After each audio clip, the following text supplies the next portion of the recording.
رب العالمین والصلاة والسلام علی سید الانبیاء والمرسلین اللہم صلی علی سیدنا و مولانا محمد وعلی آلہ واصحابہ وبارک وسلم وصلی علیہ۔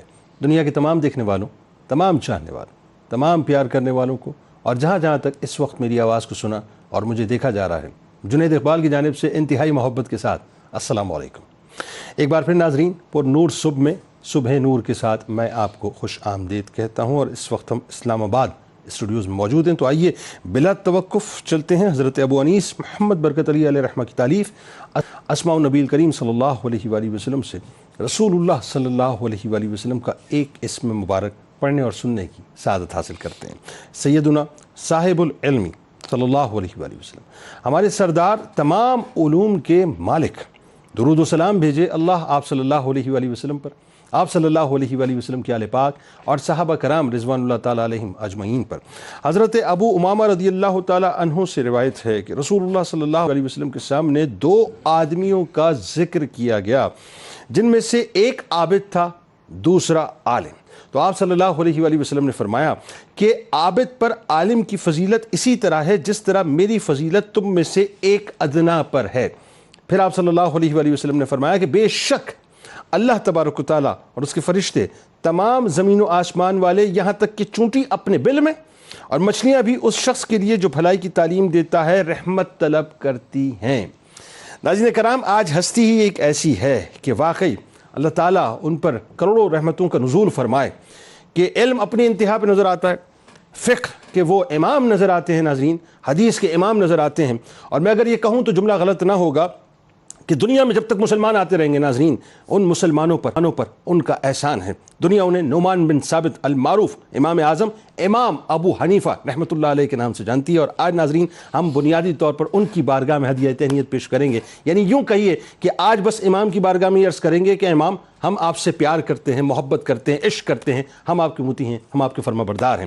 ناظرین کرام، امام اعظم، امام الائمہ، سراج الامہ، سراج الفقہاء والمجتہدین، سید الاولیاء والمحدثین، محدث کبیر، حافظ حدیث، اسلامی دنیا کا بیشتر حصہ، ناظرین اگر میں کہوں غلط نہ ہوگا، کہ جن کے مذہب کا پیروکار ہے دنیا، یقیناً انہیں امام اعظم امام ابو حنیفہ علیہ رحمہ کے نام سے جانتی ہے۔ امام اعظم امام ابو حنیفہ علیہ رحمہ نے تقریباً 4000 مشائخ سے علم حاصل کیا۔ ناظرین یہ ایک ایسی بات ہے جس کو سن کے عقل تسلیم نہیں کرتی، لیکن ایسا تاریخ بتاتی ہے کہ ایسا ہی ہوا کہ 4000 شیوخ سے آپ نے استفادہ کیا۔ آپ رحمۃ اللہ علیہ کا قول ہے کہ میں نے کوفہ و بصرہ کا کوئی ایسا محدث نہیں چھوڑا جس سے میں نے علمی استفادہ نہ کیا ہو۔ آپ رحمۃ اللہ علیہ نے 2 سال تک سند الاتقیہ، اب یہ جو حدیث ناظرین یعنی یہ جو روایت میں بیان کرنے جا رہا ہوں، یہ ایک ایسی روایت ہے کہ جس کے بارے میں آپ کو پتہ چلے گا کہ جہاں علم جو ہے رسول کریم صلی اللہ علیہ وآلہ وسلم کا سمٹ کر جس ہستی کے پاس آیا ناظرین، اس ہستی کو دنیا حضرت امام جعفر الصادق علیہ السلام کے نام سے جانتی ہے۔ آپ نے 2 برس تک امام جعفر صادق علیہ السلام سے استفادہ کیا، اور آپ فرمایا کرتے کہ اگر نعمان بن ثابت نے 2 سال امام جعفر صادق علیہ السلام کی خدمت میں نہ گزارے ہوتے تو نعمان ہلاک ہو جاتا۔ کوفہ شہر کے امام شیخ حماد بن ابی سلیمان رحمۃ اللہ علیہ حضرت انس بن مالک رضی اللہ تعالیٰ عنہ کے سب سے قریبی اور معتمد شاگرد تھے۔ ناظرین امام اعظم امام ابو حنیفہ علیہ رحمہ 18 سال ان کی صحبت میں رہے۔ حضرت عبداللہ ابن مسعود رضی اللہ تعالیٰ عنہ کا علمی ورثہ بھی حضرت امام اعظم امام ابو حنیفہ علیہ رحمہ کے استاد شیخ حماد رحمۃ اللہ علیہ اور دیگر شیوخ کے ذریعے سے امام اعظم تک پہنچا۔ ناظرین اسی طرح بصرہ میں مقیم امام المحدثین شیخ حسن بصری علیہ رحمہ سے بھی ناظرین امام اعظم امام ابو حنیفہ علیہ رحمہ نے علم حدیث کا بھرپور علم حاصل کیا۔ درس و تدریس کے 30 سالہ دور میں امام اعظم ابو حنیفہ علیہ رحمہ نے تقریباً 1 لاکھ شاگرد چھوڑے۔ ناظرین 1 لاکھ شاگرد، یہ کہہ دینا بہت آسان ہے، جن میں سے 700 سے 800 ایسے شاگرد ہیں جو دنیا اسلام کے مختلف علاقوں میں پہنچے اور انہوں نے درس و افتاء کے سلسلے باقاعدہ قائم کیے، اور آپ رحمۃ اللہ علیہ ہی کے شاگردوں میں تقریباً 50 کے لگ بھگ ایسے اشخاص پیدا ہوئے جو سلطنت عباسیہ میں قاضی منتخب ہوئے۔ ناظرین یہ بہت بڑا کام تھا جو اللہ تبارک و تعالیٰ نے آپ کے ذریعے سے لیا۔ اس کا فائدہ یہ ہوا ناظرین کہ امام اعظم امام ابو حنیفہ علیہ رحمہ کا فقہ جو ہے وہ عباسیوں، سلجوکیوں، عثمانیوں اور مغلیہ دور میں ریاست کا قانون بنا، اور آج بھی ناظرین چائنا سے لے کر چائنا سے لے کر ٹرکی اور دیگر ممالک میں بڑی تعداد میں لوگ فقہ حنفی سے ہی تعلق رکھتے ہیں۔ آپ نہایت ذہین تھے، انتہائی قوی حافظے کے مالک تھے۔ آپ کا زہد و تقوی اور فہم و فراست اور حکمت و دانائی ناظرین ایسی تھی کہ آپ اس کا مرقع نظر آتے تھے، اور ان صلاحیتوں کا شعرہ چاروں طرف تھا، یعنی ہر طرف آپ کا شعرہ تھا کہ آپ بہترین حافظے کے مالک ہیں، بہترین صلاحیتیں رکھتے ہیں، اور اللہ تعالیٰ نے آپ کو حکمت و دانائی سے نوازا ہوا ہے۔ ائمہ حدیث آپ کا ذکر کرتے ہوئے کہتے ہیں کہ ایک طرف آپ علم کے سمندر ہیں اور دوسری طرف زہد و تقوی اور طہارت کے ایک پہاڑ نظر آتے ہیں۔ امام اعظم امام ابو حنیفہ علیہ رحمہ ناظرین، اکابر صحابہ، ائمہ اہل بیت نبوی اور اکابر تابعین کے علم حدیث کے وارث اور متعدد ائمہ حدیث کے شیخ الشیوخ ہیں۔ امام مالک علیہ رحمہ نے خود امام اعظم امام ابو حنیفہ علیہ رحمہ سے استفادہ کیا، جبکہ امام شافعی علیہ رحمہ، امام احمد بن حنبل علیہ رحمہ، امام بخاری علیہ رحمہ، امام مسلم علیہ رحمہ، امام ترمذی علیہ رحمہ، امام ابو داؤد علیہ رحمہ، امام ابن ماجہ علیہ رحمہ اور امام نسائی علیہ رحمہ ناظرین، یہ تمام وہ ہستیاں ہیں، یہ سب اصحاب علم و فضل امام اعظم امام ابو حنیفہ علیہ رحمہ کے شاگردوں یا شاگردوں کے شاگردوں کے شاگرد ہیں ناظرین، یعنی آپ کا فیض مکمل طور پہ جاری رہا۔ خطیب بغدادی نے امام شافعی علیہ رحمہ سے روایت کی ہے کہ امام مالک بن انس رحمۃ اللہ علیہ سے معلوم کیا گیا کہ آپ رحمۃ اللہ علیہ نے امام اعظم ابو حنیفہ رحمۃ اللہ علیہ کو دیکھا ہے۔ فرمایا جی ہاں، میں نے ان کو ایسا پایا کہ اگر وہ اس ستون کے متعلق تم دعویٰ کر دیں کہ سونے کا ہے تو تم اس کو حجت سے ثابت ہوتا ہوا دیکھو گے، یعنی وہ حجت سے اس کو ثابت کر دیں گے۔ امام مالک علیہ رحمہ نے امام شافعی علیہ رحمہ سے یہ بھی فرمایا کہ میں نے ان جیسا کسی کو نہیں دیکھا۔ امام شافعی علیہ رحمہ کا ارشاد ہے کہ جو آدمی فقہ میں ماہر ہونا چاہے وہ امام ابو حنیفہ علیہ رحمہ کا محتاج ہوگا۔ آج بنیادی طور پہ ناظرین بس ہم ان کی بارگاہ میں ہدیہ تہنیت پیش کریں گے اور دنیا کو کوشش کریں گے بتائیں صاحب کہ ان کے کئی ایسے پہلو زندگی کے ہیں، یعنی خاص طور پہ جو حدیث کے حوالے سے آپ نے کام کیا، خاص طور پہ جو قرآن کے حوالے سے آپ نے کام کیا ہے، لوگوں کو پتہ چلنا چاہیے کہ امام اعظم کا قد کتنا بلند ہے۔ ہمارے ساتھ اس وقت 3 دیات موجود ہیں، یقیناً کسی تعارف کی محتاج نہیں ہے۔ پہلی شخصیت میرے دل کے بہت قریب، انتہائی میٹھی گفتگو کرتے ہیں، ممتاز عالم دین ہیں، محترم جناب مفتی محمد فاروق القادری صاحب۔ دوسری شخصیت ممتاز عالم دین ہیں، خوبصورت گفتگو کرتے ہیں، محترم جناب مفتی محمد سعید رضوی صاحب۔ اور تیسری شخصیت ممتاز عالم دین، بہت ہی حسین گفتگو کرتے ہیں، محترم جناب پروفیسر واصل اویس صاحب۔ آپ تینوں کو میں خوش آمدید کہتا ہوں، السلام علیکم۔ کیسے مزاج مفتی صاحب؟ ٹھیک ٹھاک ہے؟ آج شخصیت ایسی ہے اور ظاہر ہے یہ جو کچھ بھی صدقہ ہے، جتنا بھی علم پہنچ رہا ہے امام اعظم کا، پہلے تو ان کا شخصی تعارف آغاز کریں۔ بسم اللہ الرحمن الرحیم۔ چشم فلک نے ایسا انسان اور ایسا عالم صحابہ کرام کے بعد کبھی نہیں دیکھا، جن کے بارے میں متعدد احادیث بشارات کے طور پر موجود ہیں، اللہ، جن کو نہ صرف ہم زمانہ معاصر اہل علم شخصیات بلکہ آج تک کے ہر فن کے ماہرین نے خراج عقیدت پیش کیا، حضرت امام اعظم ابو حنیفہ۔ ان کے تعارف کے لیے یہ لفظ کہہ دینا ہی کافی ہے کہ پوری امت آپ کو امام اعظم کہتی ہے۔ اللہ، یہ اکیلا لفظ ہی تمام تحقیقات پر بھاری ہے، اللہ، اور یہ شرف بھی صرف آپ کا ہی حصہ ہے، کسی اور کو اس امت میں امام اعظم نہیں کہا گیا۔ حضرت امام اعظم کے جو آباء و اجداد تھے یہ فارس کے رہنے والے تھے۔ آپ کے دادا جو زوتا تھے ان کا حضرت علی رضی اللہ تعالیٰ عنہ سے قریبی تعلق تھا۔ جناب مولا کائنات ان پر بڑے مہربان اور شفیق تھے، سبحان، ان کی ظاہری اور باطنی تربیت کرتے تھے، سبحان، اور انہوں نے مولا علی سے درخواست بھی کی تھی کہ میری نسل کے لیے دعا فرمائیں۔ واہ، سبحان اللہ۔ آپ یہ کہہ سکتے ہیں کہ حضرت مولا کائنات کی دعا کا فیضان اگر مجسم صورت میں دیکھنا ہے تو امام اعظم ابو حنیفہ۔ سبحان اللہ، سبحان۔ دوسرے لفظوں میں ہم یہ بھی کہہ سکتے ہیں کہ امام اعظم ابو حنیفہ اہل بیت کا فیضان ہے۔ اللہ، یہی وجہ ہے کہ امام اعظم خود سراپا محب اہل بیت تھے، عقیدت مند اہل بیت تھے اور مؤدب اہل بیت تھے۔ سبحان اللہ، اس کی ماشاء اللہ۔ متعدد مثالیں ہیں جو ہم بعد میں کوٹ کریں گے۔ تو امام اعظم کے والد گرامی حضرت نعمان ہیں، وہ بھی کوفہ میں امام اعظم کی سرپرستی فرماتے رہے۔ تو تو امام اعظم ابو حنیفہ چونکہ اسلام میں ہی پیدا ہوئے تو ابتدائی سے جب وہ صحابہ اکرام علیہم رضوان کا دور تھا، خود امام اعظم 80 ہجری میں جب پیدا ہوئے تو اس وقت 22 صحابہ اکرام موجود تھے جن کی امام اعظم نے زیارت بھی کی، ان میں سے 8 صحابہ اکرام سے آپ نے باقاعدہ روایات بھی نقل فرمائیں۔ یہ شرف ہے، چاروں جو ہمارے بڑے امام ہیں ان میں امام اعظم ہیں جو صرف تابعی ہیں جنہوں نے صحابہ کی زیارت۔ یہی وجہ ہے کہ امام اعظم ابو حنیفہ رحمہ اللہ کی ایسی روایات بھی ہیں جس میں آپ کے اور رحمت عالمین صلی اللہ علیہ وسلم کے درمیان صرف ایک واسطہ ہوتا ہے روایت حدیث میں۔ یعنی امام اعظم کہتے ہیں میں نے صحابی سے سنا، اور صحابی کہتے ہیں میں نے رسول اللہ سے سنا۔ یہ اتنا بڑا شرف ہے کہ ساری دنیا اور اس کی نعمتیں اس کے آگے وہ حیثیت نہیں رکھتی۔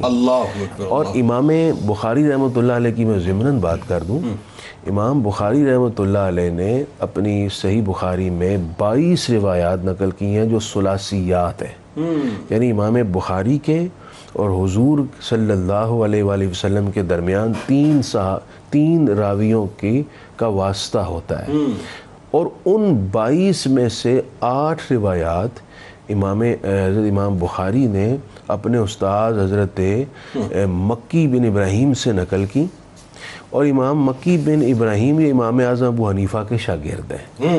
تو اس طرح وہ جو 8 ثلاثیات ہیں وہ بھی امام اعظم ابو حنیفہ کا ہی فیضان ہے جو امام بخاری کے پاس پہنچے۔ ٹھیک، مطلب بات آگے بڑھاتے ہیں جی۔ امام اعظم علیہ رحمہ کا جو یعنی یوں کہیے کہ حصول علم آپ نے کیسے کیا، اس بارے میں تھوڑا سا بتائیے۔ بسم اللہ الرحمن الرحیم۔ سیدنا امام اعظم ابو حنیفہ رضی اللہ تعالیٰ عنہ کا ابتدائی جو دور ہے اس میں آپ تجارت کی طرف مائل تھے۔ آغاز میں آپ نے علم دین شروع نہیں کیا پڑھنا، جو روایتی قرآن پاک کی تعلیم و تربیت تھی وہ تو تھی، باقاعدہ آپ نے شروع تھوڑا دیر سے کیا۔ اس کی وجہ یہ تھی کہ آپ تجارت کرتے تھے، خاندانی طور پر تاجر تھے اور آپ کا پیشہ بھی تجارت تھا، اس وجہ سے بازار میں آنا جانا ہوتا تھا۔ سیدنا امام اعظم ابو حنیفہ رضی اللہ تعالیٰ عنہ خود فرماتے ہیں کہ میری زندگی میں 3 عورتوں کا بڑا کردار ہے۔ ایک عورت نے میرے ساتھ دھوکہ کیا، ایک نے مجھے فقیہ بنا دیا، اور ایک نے مجھے زاہد بنا دیا۔ اللہ۔ اس کی تفصیل یہ ہے کہ آپ فرماتے ہیں کہ میں بازار سے گزر رہا تھا تو ایک عورت نے گری ہوئی ایک چیز کی طرف مجھے اشارہ کیا، تو میں سمجھا کہ شاید یہ خاتون گونگی ہے، بول نہیں سکتی، اور یہ چیز اس کی گر گئی ہے، تو میں اس کو اٹھا کے پکڑا دیتا ہوں۔ کہتے ہیں جب میں نے اس کو اٹھایا اس نے کہا کہ اب اس کو پکڑے رکھو، جب اس کا مالک مل جائے تو اس کو دے دینا۔ یعنی وہ گری ہوئی چیز تھی، تو اب شرعی حکم یہ ہے کہ جس کو ملے وہ اس کا مالک تلاش کر کے اس تک پہنچائے۔ تو اس خاتون نے یہ کیا کہ خود مالک ڈھونڈنے کی بجائے امام صاحب کے کھاتے میں ڈال دیا اس کو۔ دوسرا وہ فرماتے ہیں کہ جس عورت نے مجھے فقیہ بنایا کہ آپ شروع میں علم الکلام کی طرف متوجہ ہوئے، ٹھیک ہے، آپ نے اس کو پڑھا، اس میں ید طولہ حاصل کیا، پھر آپ اس میں مناظرے کرتے تھے باطل فرقوں کے ساتھ۔ تو آپ فرماتے ہیں کہ اسی وقت حضرت امام حماد بن ابی سلیمان کا حلقہ بھی لگتا تھا اور میں بھی ایک جگہ پہ بیٹھتا تھا۔ ایک خاتون میرے پاس آئی اور اس نے مجھے کہا کہ ایک مسئلہ پوچھنا ہے طلاق کے بارے میں۔ تو آپ نے فرمایا کہ ایسا کرو کہ امام حماد کے پاس جاؤ، ان سے مسئلہ پوچھو، جو وہ جواب دیں گے وہ مجھے بھی بتانا آگے۔ اس خاتون نے جب مسئلہ پوچھا، آپ نے وہ مسئلہ بتا دیا، اس نے جب آ کے آپ کو بتایا تو آپ کہتے ہیں کہ پھر اس دن سے میں نے یہ ارادہ کیا کہ اب یہ علم الکلام والا جو معاملہ اس کو چھوڑوں اور امام حماد کے پاس جا کر علم دین حاصل کروں اور فقہ حاصل کروں۔ سبحان اللہ۔ تیسری جس عورت کے بارے میں آپ فرمایا اس نے مجھے زاہد بنایا، فرماتے میں گزر رہا تھا تو ایک عورت نے کہا کہ یہ وہ شخص ہے جو ساری رات عبادت کرتا ہے، عشاء کے وضو سے فجر کی نماز پڑھتا ہے۔ جی۔ فرماتے ہیں میں نے اس کی بات کا، اس کے گمان کو سچ کرنے کے لیے اس دن سے عشاء کے وضو سے فجر کی نماز پڑھی، سبحان اللہ، سبحان اللہ، ساری رات نماز۔ تو یہاں سے آپ کا حصول علم کا آغاز ہوا۔ ٹھیک۔ زیادہ آپ نے تعلیم جو ہے 18 سال کے قریب جو آپ کی سیرت نگاروں نے لکھا وہ حضرت امام حماد سے حاصل کی۔ اچھا۔ لیکن آپ کی شخصیت میں دیگر اساتذہ جن کی تعداد 4000 اور بعض نے 4000 سے زائد بھی لکھی۔ اچھا۔ جی، وہ فرماتے ہیں کہ 4000، امام سیوطی فرماتے ہیں کہ 4000 تو وہ ہیں جو اس دور کے عام معروف لوگ ہیں. اس کے علاوہ بھی آپ نے مختلف شہروں کا سفر کیا اور وہاں بھی گئے, تو مطلب بہت سارے, یعنی ایسی کوئی شخصیت میرے خیال تاریخ میں ملتی نہیں ہے کہ اتنی کثیر تعداد میں اساتذہ جس کے ہوں. یقیناً یہ اس بات پہ آپ دیکھیے نا, ایک مرتبہ امام شافعی کے جو فالورز تھے ان کا احناف کے ساتھ شاگردوں کا آپس میں جھگڑا ہو گیا. وہ کہتے تھے امام شافعی کی فضیلت زیادہ ہے, وہ کہتے تھے امام اعظم کی فضیلت زیادہ ہے. تو انہوں نے کہا جی کہ چلیں اس بات پہ فیصلہ کر لیتے ہیں کہ مشائخ کس کے زیادہ ہیں. تو امام شافعی کے مشائخ جب شمار کیے گئے تو ان کی تعداد بنی 80, اور امام اعظم کے مشائخ جو اس وقت شمار کیے گئے وہ 4000 سے زائد تھے. تو ظاہر ہے ایک استاد سے آپ ایک علم پڑھتے ہیں, دوسرے سے دوسرا علم پڑھتے ہیں, تو علمی مقام. تو یہ یعنی آپ نے حصول علم یہاں سے شروع کیا, پھر آپ ان کی خدمت میں رہے, اور علمی مقام آپ یوں سمجھیں کہ جب آپ پہلے دن امام حماد کی مجلس میں گئے, امام حماد کی مجلس کا ضابطہ یہ تھا کہ جو قابل ترین لوگ تھے ان کو دائیں طرف بٹھایا جاتا تھا, جو سب سے قابل ہوتا ان کو آگے بٹھایا جاتا, باقی بائیں طرف اور کچھ پیچھے بیٹھتے. تو آپ بھی ظاہر نئے گئے تھے تو ان کو بٹھایا گیا پیچھے. 2 دن کے بعد استاد صاحب کو اندازہ ہوا کہ بہت قابل مطلب اسٹوڈنٹ آیا ہے, پھر دائیں طرف بٹھایا, پھر اس کے بعد آپ نے ان کو بالکل سامنے بٹھایا. تو اس سے آپ کی جو ذکاوت ہے, آپ کا اللہ رب العالمین نے آپ کو جو ذہانت عطا فرمائی, وہ بھی ظاہر ہوتی کہ استاد صاحب کے آپ منظور نظر بن گئے. اور پھر استاد صاحب کے ساتھ آپ نے سفر بھی کیے, آپ نے ان سے علم دین حاصل کرنے کے ساتھ ساتھ بہت کچھ سیکھا. ایک واقعہ یعنی جس سے آپ کے استاد صاحب کی قابلیت بھی اور آپ کی مہارت, اور استاد صاحب کے ساتھ علم دین کے دوران علمی اختلاف کرنے کا جو ایک آپ نے سبق دیا آئندہ قیامت تک آنے والے لوگوں کے لیے, کہ آپ دونوں سفر میں تھے, نماز عصر کا وقت ہوا تو پانی نہیں ملا, تو حضرت امام حماد نے تیمم کیا اور نماز پڑھ لی. امام صاحب نے نماز نہیں پڑھی, کیونکہ امام اعظم ابو حنیفہ رحمۃ اللہ تعالی علیہ کا قول یہ ہے کہ اگر کوئی ایسا موقع ہے تو نماز کو اس کے آخری مستحب وقت تک مؤخر کیا جائے گا. تو پھر چلتے رہے, تھوڑا آگے گا تو پانی مل گیا.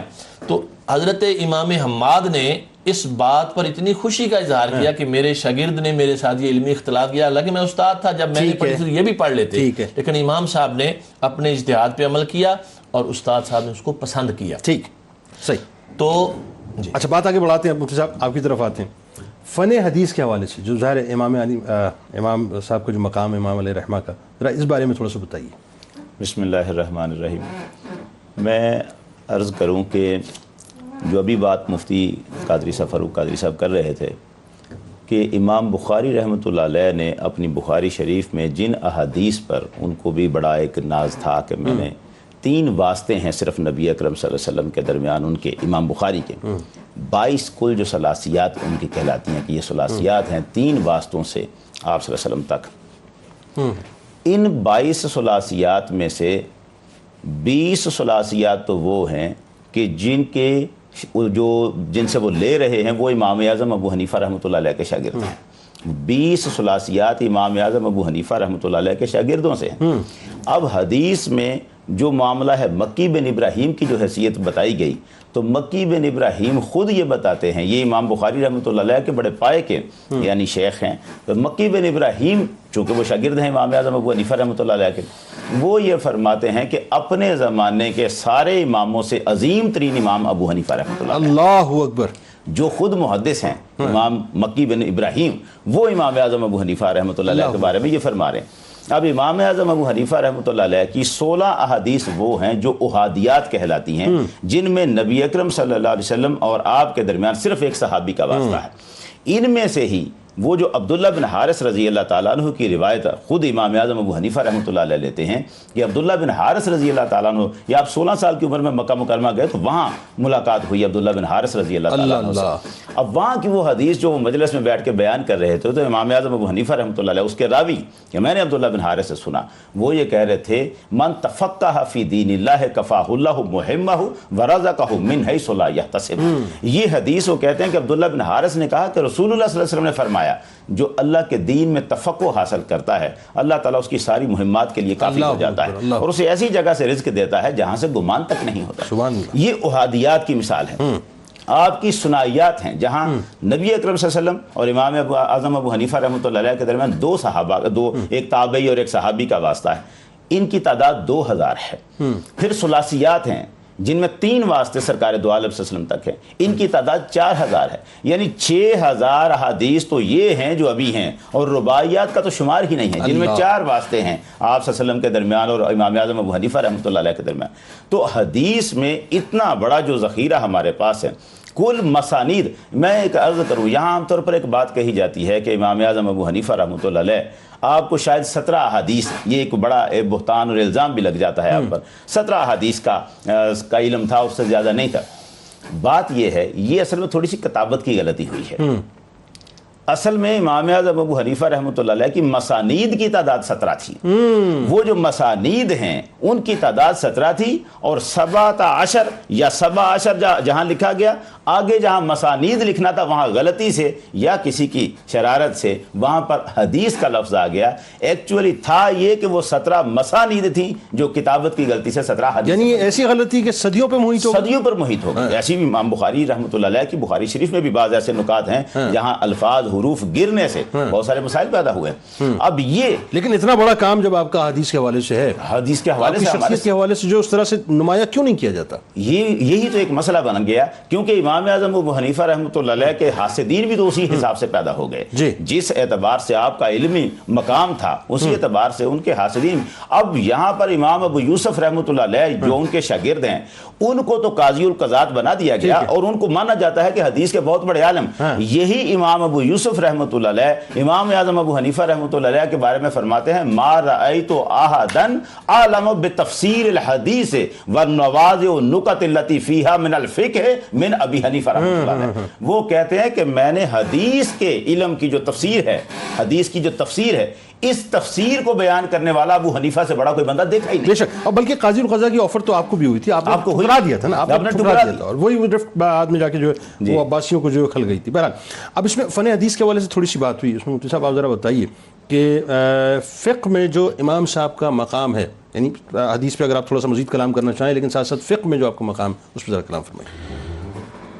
فن حدیث میں امام اعظم ابو حنیفہ کی شخصیت اتنی بڑی ہے کہ اگر میں یہ جملہ کہوں تو تحقیق کی روح سے قطعاً غلط نہیں ہو سکتا کہ امام اعظم کے بعد کے تمام ائمہ حدیث ہی کیوں نہ ہو، ان کا بھی بلا واسطہ یا بالواسطہ استفادہ امام اعظم ابو حنیفہ سے سبحان اللہ، ہے۔ کیا بات ہے، جو یعنی آنا یہی پڑے گا، آنا یہی وہ دروازہ ہے جس سے گزر کر اس سے آگے جایا جاتا ہے۔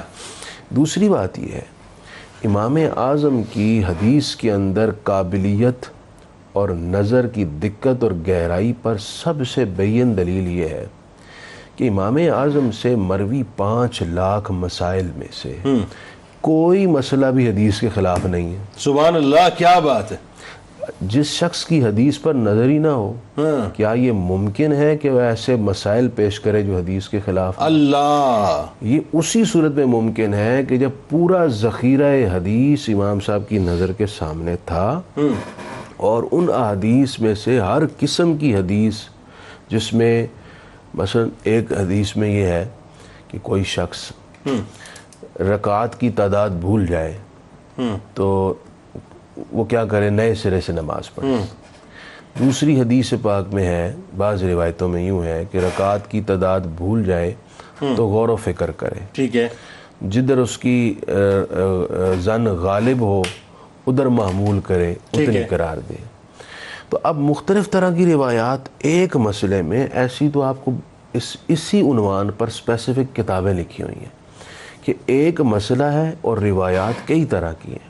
اب امام صاحب کا اس پر طرز اور طریقہ اور اسلوب کیا ہے کہ آپ دونوں طرح کی احادیث کے درمیان ایسی تطبیق پیدا کرتے ہیں کہ دونوں پر عمل ہو جائے۔ اللہ اللہ، اور دیکھیں یہ وہی بات ہے نا، یہ ان کا احسان عظیم ہے کہ یہ طہارت سے لے کر عقائد کے معاملات تک ہمیں جو ہے وہ پتہ چلا، یقیناً وہ امت پہ ایک بہت بڑا احسان امام صاحب کا ہے، علیہ رحمہ کا۔ آئیے جی کالر کو شامل کرتے ہیں، میاں غلام مرتضیٰ صاحب ٹوبہ ٹیک سنگھ سے ہمارے ساتھ۔ السلام علیکم۔ وعلیکم السلام رحمۃ اللہ وبرکاتہ۔ کیا صاحب جی ٹھیک ہو، خیریت سر؟ جی الحمدللہ، میاں صاحب آپ ٹھیک ہیں؟ جی اللہ شکر سر، آپ کو بہت بہت مبارکباد دینی ہے امام صاحب کے بارے میں پروگرام کرنے کے لیے، آپ کو بہت بہت مبارکباد آپ کو، آپ کی بڑی محبتیں یہ۔ جی بہت شکریہ، جزاک اللہ۔ جی کیا سوال کرنا چاہتے ہیں؟ سوال میرا سر کا آپ کو حضرت امام ابو حنیفہ رحمۃ اللہ کے خاص شاگردوں کے نام بتا دیں. کیا سوال چند ایک خاص شاگرد ملا ہے کہ حضرت امام ابو حنیفہ رحمۃ اللہ علیہ کے چند ایک خاص شاگردوں کے نام ہمیں بتا دیں, مہربانی ہوگی. اچھا بالکل بتاتے ہیں. بہت شکریہ آپ نے ہمیں جوائن کیا. ناظرین آئیے, آپ وہاں موجود ہیں, ہم یہاں موجود ہیں, مل کے درود پاک کا نذرانہ سرکار مدینہ صلی اللہ علیہ وآلہ وسلم کی بارگاہ اقدس میں پیش کرتے ہیں. اور انشاءاللہ جب لوٹیں گے تو امام اعظم امام ابو حنیفہ علیہ رحمہ کی ذات اقدس کے حوالے سے مزید گفتگو کرنی ہے کہ جو ائمہ امت کی نظر میں آپ کا مقام کیا ہے, پھر ظاہر ہے جو آپ کی شخصیت بحیثیت انسان آپ کیا ہے, پھر جو آپ نے جو علم کی ترویج کے لیے کام کیا, بہت بڑے کام ہے ناظرین, جس پہ انشاءاللہ مزید کلام کریں گے. درود پاک پڑھتے ہیں. اللهم صل على سيدنا ومولانا محمد وعلى سيدنا علي وسيدتنا فاطمة وسيدتنا زينب وسيدنا حسن وسيدنا حسين وعلى آله وصحبه وبارك وسلم وبارك. اللهم صل على سيدنا ومولانا محمد وعلى سيدنا علي وسيدتنا فاطمة وسيدتنا زينب وسيدنا حسن وسيدنا حسين وعلى آله وصحبه وبارك وسلم وبارك. خوش آمدید خواتین و حضرات. ناظرین کرام, ایک بار پھر امام اعظم امام ابو حنیفہ علیہ رحمہ کے پاک تذکرے کے ساتھ حاضر خدمت ہوں. اور بات ہو رہی تھی مفتی صاحب سے, اس سے قبل کہ وہیں سے آپ بات کو جو تسلسل کو جوڑیں. میاں غلام مرتضیٰ صاحب نے جو سوال کیا ہے کہ آپ کی اولاد پاک کتنی ہیں, ذرا اس حوالے سے پھر جو آپ کی بات تھی. ایک ہی فرزند امام حماد ہے, ان کا نام بھی حماد ہے. اچھا, ان کا نام بھی امام صاحب کے شاگرد ہیں اور مجتہد تھے, اور ان کے آگے صاحبزادگان وہ بھی مجتہد تھے, یعنی اپنے استاد محترم کے نام پہ ہی نام رکھا. جی ٹھیک ہے, نام رکھا.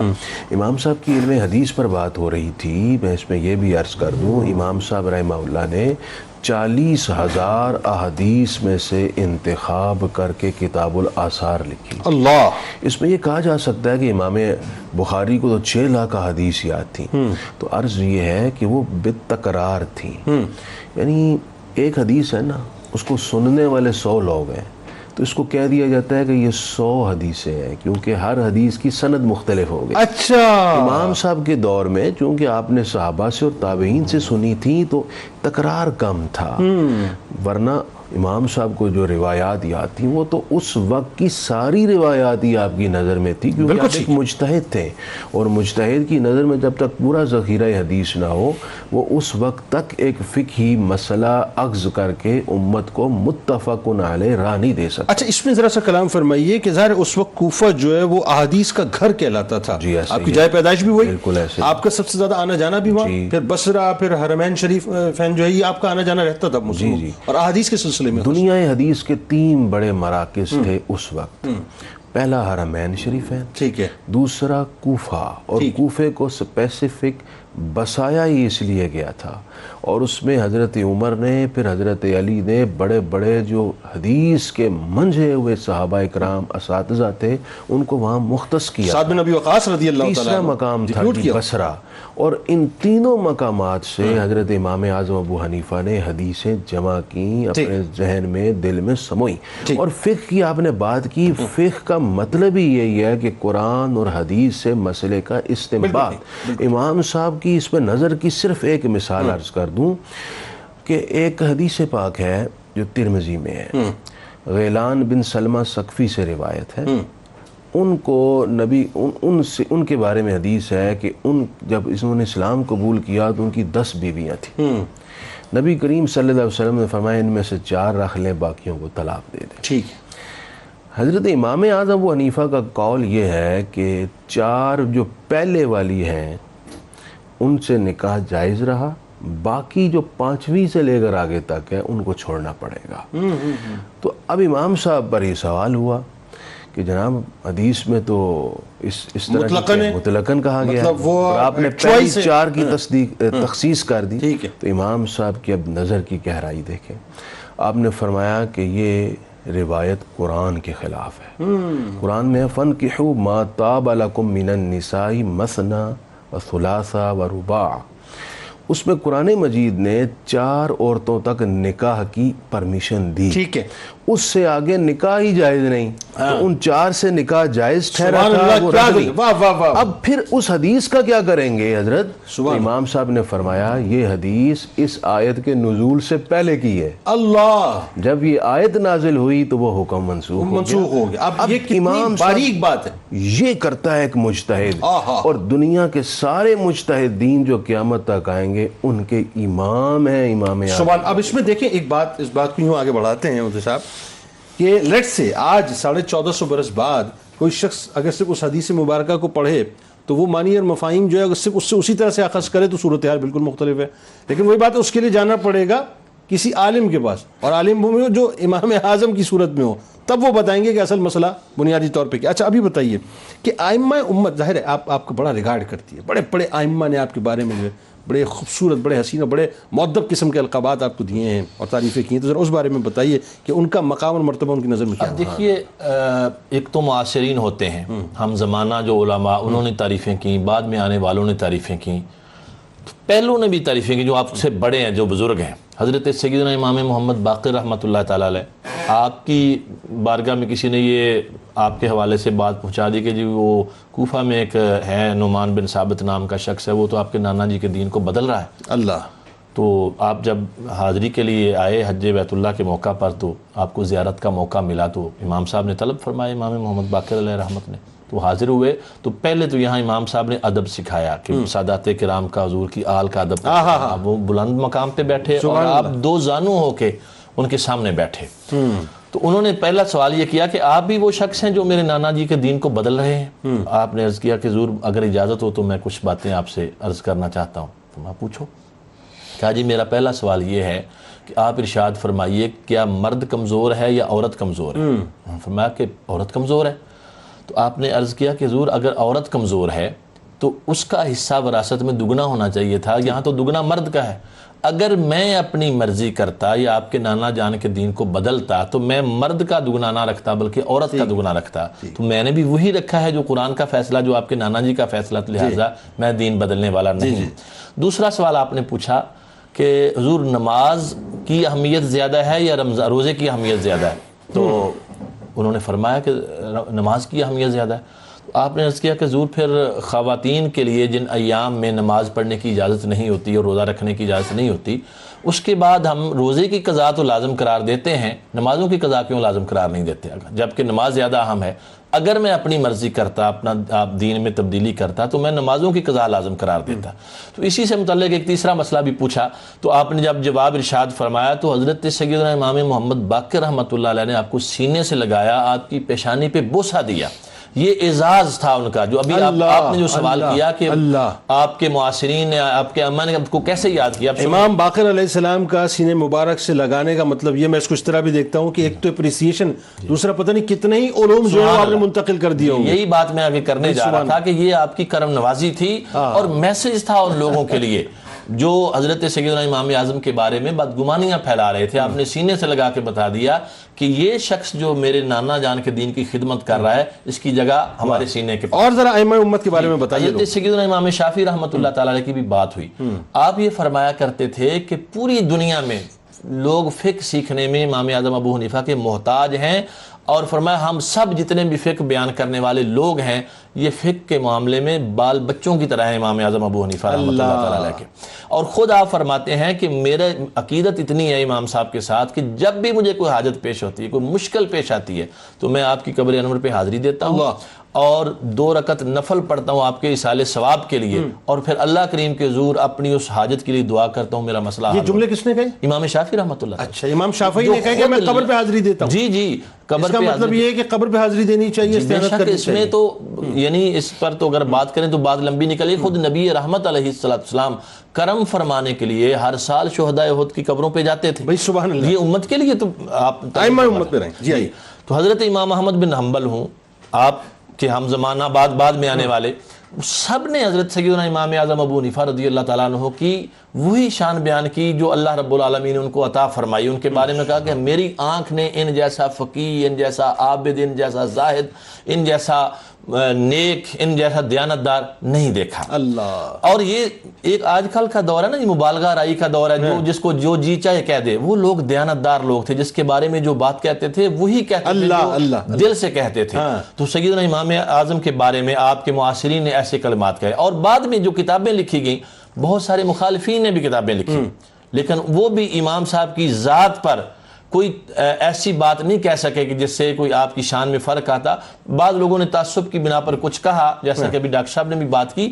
اصل چیز یہ ہے کہ وہ کہتے ہیں کہ حق کا ایسا بول بالا تھا امام صاحب کی ذات میں, آپ کی سیرت میں, کہ ماننے دیکھنے والوں کو مانے بغیر کوئی چارہ نہیں تھا. سر بات یہ, زمین پر بیٹھ کر چاند سے کتنا ہی تعصب کر لو, چاند چاند ہی رہے گا. بے شک. مطلب اس سے کتنا ہی تعصب کر لو. تو امام اعظم کو اللہ تعالیٰ نے وہ مقام عطا کیا کہ آپ فقہ کی دنیا کے, حدیث کی دنیا کے, تفسیر کی دنیا کے آپ بنیادی طور پہ چاند ہیں صاحب, اس پہ کوئی دوسری رائے نہیں.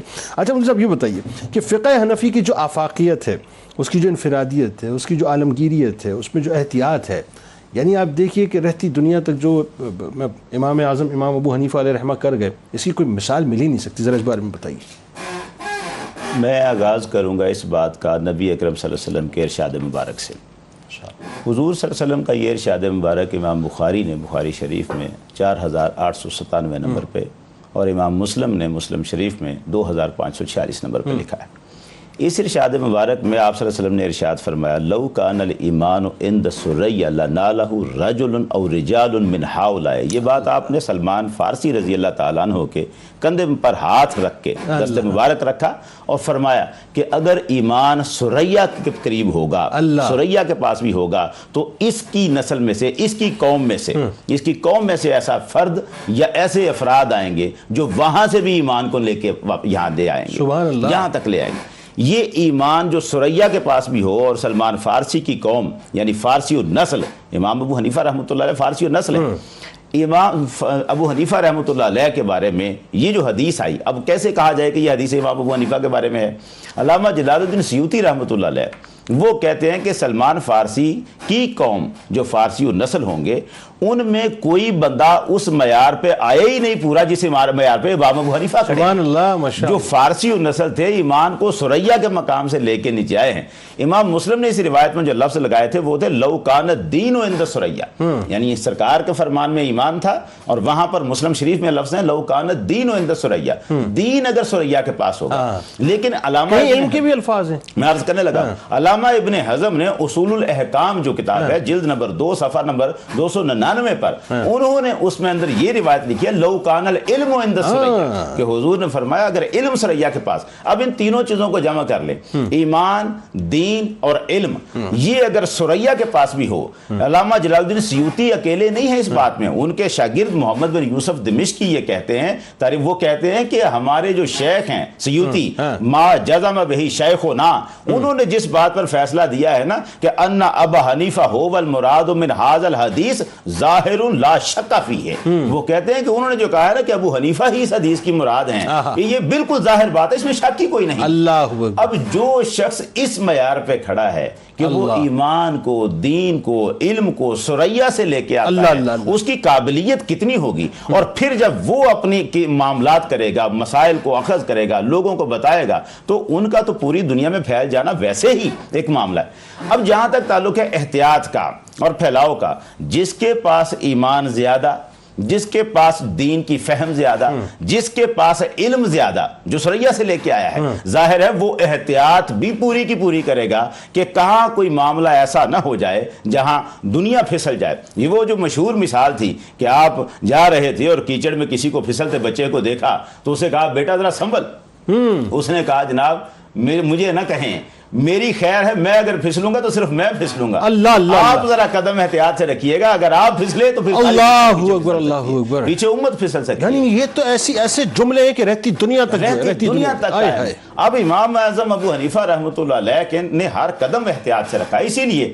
جب وہ حدیثیں بھی لیتے ہیں جن سے وہ مسائل اخذ کرتے ہیں تو ان میں بھی وہ شرائط ہیں جو ہمیں دوسرے ائمہ کے پاس نہیں ملتی. انتہائی احتیاط کے ساتھ کہ اگر حضور سید عالم صلی اللہ علیہ وسلم کا فرمان بھی لینا ہے تو اس میں انہوں نے معیار رکھا ہے کہ اگر کسی روایت کو ایک صحابی سے صرف ایک ہی بندہ روایت کر رہا ہے تو وہ کہتے ہیں کہ نہیں، ایک سے زیادہ راوی ہونے چاہیے. پھر اگر صحابہ کرام کے عمل کے خلاف کہیں کوئی روایت آ رہی ہے تو اس روایت کو نہیں لیتے، صحابی کا عمل لیں گے. یعنی آپ کی روایات میں ایک اور بات کا جو خاص احتیاط تھی کہ اہل بیت کی محبت بھی قائم رہے اور وہ جو تقدس ہے صحابہ کا وہ بھی قائم رہے. اچھا پھر ایک اور چیز بتائیے نا ذرا، بہت مختصر اس پہ کامنٹ فرمائیے کہ یہ بھی تو آپ پہ ایلیگیشن لگا کہ صاحب آپ 100 سال 200 سال بعد کی جو مطلب معاملات ہیں اس پہ کلام فرما رہے ہیں. فقہ تقدیری، ہم اسے کہتے ہیں فقہ تقدیری. یہ جنید بھائی سب سے پہلے یوں سمجھیں کہ ایک بات یہ ہے کہ ہم یہ کہتے ہیں کہ فقہ کا مدون اول امام اعظم ابو حنیفہ ہے. یعنی فقہ تو موجود ہے، وہ تو حدیث میں، لیکن اس کی تدوین کرنا، اس کی ابواب بندی کرنا، یہ کام تو امام اعظم ابو حنیفہ رحمۃ اللہ علیہ نے کیا. لیکن اس کے ساتھ جو فقہ تقدیری ہے، مسائل کو فرض کرنا کہ اگر ایسا ہو جائے تو پھر کیا صورت ہوگا، اگر ایسا ہو جائے، یہ کام تو وہ ہے جس کی بنیاد ہی امام اعظم ابو حنیفہ رحمۃ اللہ علیہ. اب دیکھیے اتنا ڈیپتھ میں جا کے، اور ایک پہلو ذرا اور ذرا اب تھوڑا سا اس بات کو براڈر کینوس پہ اس طرح سے لیتے ہیں کہ ظاہر ہے ایز عالم، ایز فقی، ایز محدث جو آپ کا کردار ہے وہ تو رہتی دنیا میں ایک روشن چاند کی طرح رہے گا، اس میں کوئی دوسری رائے ہو ہی نہیں سکتی. اچھا اب بحیثیت مجموعی اگر ایک انسان کی ہم بات کریں، آپ تاجر بھی تھے، ظاہر ہے آپ کی فیکٹری تھی، مگر میں کہوں کہ غلط نہ ہوا، کپڑا بنانے کی فیکٹری آپ کی تھی. وہ ایک واقعہ کہ آپ کا لاٹ تیار ہوا کپڑے کا، آپ نے ایک بندے کو کہا کہ جا کے اس کو فروخت کر کے آ جاؤ، اور اس کا عیب بتا کے بیچنا وہ بھول گیا، غلطی کر گیا. واپس آیا، اس نے بتایا کہ جی یہ رقم ہے. آپ نے پوچھا عیب بتایا تھا؟ اس نے نہیں بتایا تھا. آپ نے فرمایا پھر یہ رقم ہم پہ حلال نہیں ہے، آپ نے اٹھا کے جو اللہ کی راہ میں خرچ کر دی. تو بحیثیت انسان بھی تو بتائیے کہ کیا آپ کے کردار تھا؟ بڑے غیر معمولی انسان تھے، اور سیرت رسول کا عملی جو تصور اور شکل ہے وہ امام اعظم ابو حنیفہ تھے. وہی انسان ایک کامل انسان ہوتا ہے جو رسول کی سیرت کو اپنے اوپر اپلائی کر لیتا ہے، کیونکہ سب سے کامل انسان وہ ہیں جو ان کی عادات، اطوار، اخلاق، زندگی گزارنے کے سلیقے ہیں وہ اپنانا ہی کمال ہے. امام اعظم دیکھیں بحیثیت انسان رحم دل تھے، مقروضوں کو قرض معاف کرتے. اللہ جو مقروض قرض دینے کی صلاحیت نہیں رکھتا آپ اس کو جا کر پیسے دیتے، وہ اپنا قرض اتار دیتے. غلاموں کو خرید کر آزاد کرتے. اپنے جو دکان پر خریدنے کے لیے لوگ آتے ان کو ہمیشہ جو فرماتے وہی کرتے. اللہ اپنا پروفٹ کم کر لیتے لیکن اس شخص کی تکلیف کا خیال کرتے ہوئے اس کی حاجت پوری کرتے. اللہ بحیثیت انسان کا. اچھا قطع کلام کی مدد دی جو آپ فرمانے، اس میں ایک واقعہ ایسا بھی ہوا تھا نا کہ ایک شخص آپ کے پاس کوئی سودا بیچنے آیا، اس نے کم قیمت بتا دی، آپ نے کہا نہیں تم نے مارکیٹ سے کم قیمت بتا دیا، کیا ہوا تو ذرا بتائیے نا. مارکیٹ سے کم قیمت بتا دی، پھر امام اعظم ابو حنیفہ نے اس کو جو مارکیٹ کی قیمت تھی اس کے مطابق دیا. کیسی بات ہے یہ کون کرتا ہے؟ مطلب یہ نیکسٹ ٹو امپاسبل ہے. میں ایک آپ کو مثال دوں اور بڑی دلچسپ بات ہے. امام اعظم کی شخصیت کا کمال معلوم ہوتا ہے. حضرت عبداللہ بن مبارک اچھا بہت بڑے امام تھے. صحیح. اتنے بڑے امام تھے کہ ان کو امیر المومنین فی الحدیث بھی کہا گیا ہے. سبحان. اور ان پر کسی نے آج تک ان پر تنقید نہیں کی. یعنی ہر محدث امام پر کچھ نہ کچھ تنقید ہے. ٹھیک ہے. ان کی شخصیت کا حیا کرتے ہوئے کوئی ان پر تنقید کا ایک جملہ بھی نہیں لکھتا، نہ لکھا ہوا ہے کسی کتاب. یہ آئے کوفہ میں، تو ان سے انہوں نے پوچھا کہ کوفہ میں سب سے بڑا قرآن کا عالم کون ہے؟ بتایا گیا جی امام اعظم ابو حنیفہ. پھر پوچھا کوفہ میں سب سے بڑا حدیث کا عالم کون ہے؟ کہا گیا امام ابو حنیفہ. سبحان اللہ. پھر انہوں نے پوچھا کوفہ میں سب سے بڑا زاہد کون ہے؟ سبحان اللہ. امام اعظم ابو حنیفہ. سبحان اللہ. کہا کوفہ میں سب سے بڑا تاجر کون ہے؟ امام اعظم ابو حنیفہ. انہوں نے جتنے سوالات کیے ایک ہی شخصیت میں وہ سارے کے سارے اوصاف.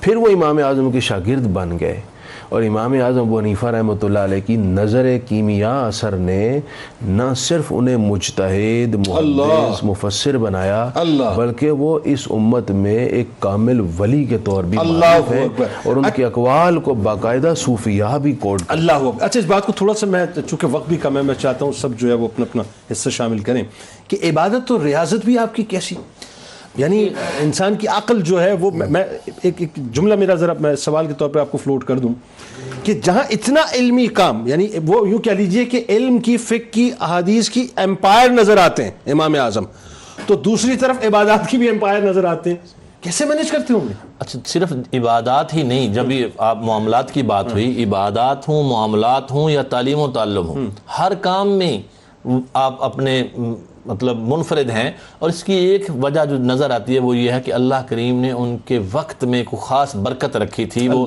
پڑھاتے بھی تھے، عبادت بھی کرتے تھے، یعنی میں نے پہلے پچھلے ٹرم میں بات کی کہ عشاء کے وضو سے فجر کی نماز پڑھنا، ساری رات نوافل پڑھنا اور مسائل میں تفکر کرنا، یہ سیدنا امام اعظم ابو حنیفہ رحمۃ اللہ تعالیٰ علیہ کا ہی خاصہ تھا۔ اور ایک بات میں اپنے اس آپ کے سوال سے ہٹ کے کر لوں، چونکہ آپ کے مناقب اتنے زیادہ ہیں کہ اس پر تو کئی پروگرام ہو سکتے ہیں، کہ اہل بیت اطہار سے محبت کی بات ابھی پچھلی آپ نے پہلے بات کی، سیدنا امام اعظم ابو حنیفہ رضی اللہ تعالیٰ عنہ، آپ نے اور بڑے جتنے بھی دیگر ائمہ فقہ ہیں یا ہمارے اکابرین ہیں، سب نے ہمیشہ اہل بیت اطہار کو مقدم رکھا ہر معاملے میں۔ سبحان۔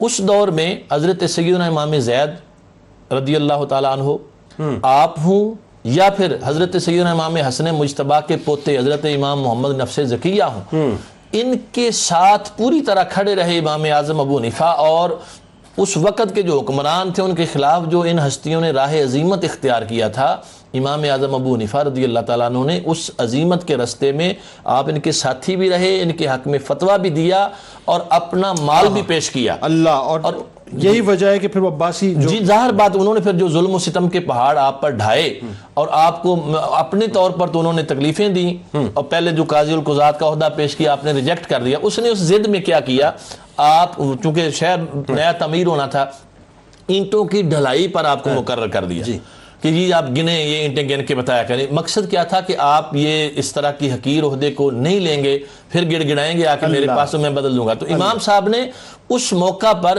پوری امت کے لیے، قیامت تک آنے والے لوگوں کے لیے ایک نئی چیز دے دی، وہ کیا ہے؟ پیمائش کا طریقہ، کہ آپ پیمائش سے بھی چیزوں کی گنتی کر سکتے ہیں، بجائے ایک ایک اینٹ گننے کے آپ ایک لمبا بانس لیتے اور اس کے ساتھ گن کے شمار کر لیتے۔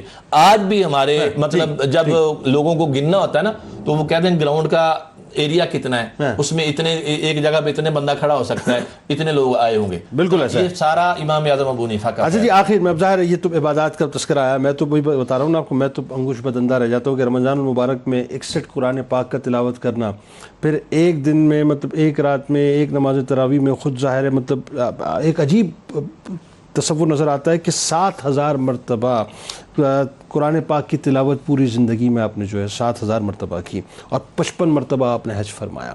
بس آخر میں ذرا یہ پیغام دیجیے صاحب کہ ان عبادات کو جوڑتے ہوئے ساتھ ساتھ کہ جو آپ نے زہد و تقوی اور علم منتقل کیا آپ کے تلامذہ میں، مختصر۔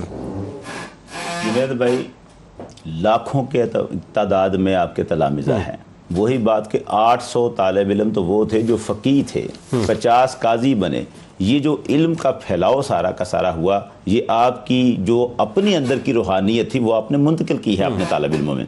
امام ابو یوسف، امام محمد جیسے جو شاگرد ہیں، جو بعد میں آپ ہی کے گن گاتے ہیں اور آپ ہی کے نام، آج تک دنیا اپنے نام کے آگے حنفی لکھ رہی ہے، تو اس کا کیا مطلب ہے؟